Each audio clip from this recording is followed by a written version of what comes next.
นแล้วจนค่อยมีคนใหม่แล้วคนใหม่ก็ดีทุกอย่างเขาหักใครทุกทางเขาเป็นคนที่แบบที่คอยใฝ่ฝันแต่เขาคือภาพเคลื่อนไหว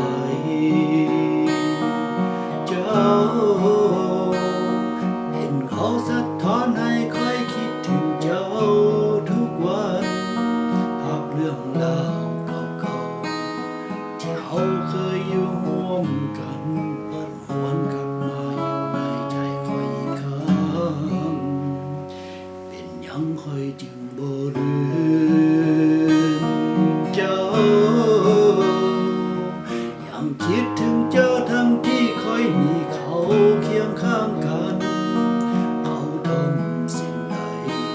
ก็เป็นเจ้าทางนั้นเขาดูแลค่อยดีกว่าเจ้าโดยซ้ำแต่ค่อยก็ยังบ่ลืมเจ้า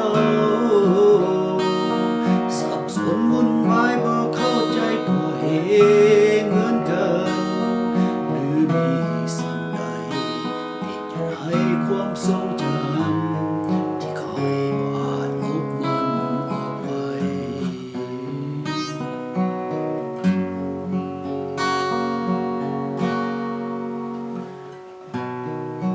คอยก็รักเขาและก็ยังมีเขายังดูแลใส่ใจให้ความห่วงใย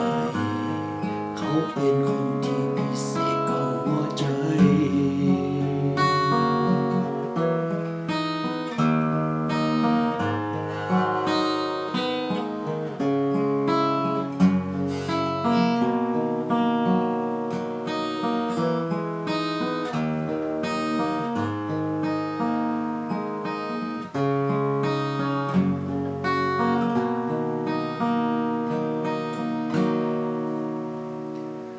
หรือมี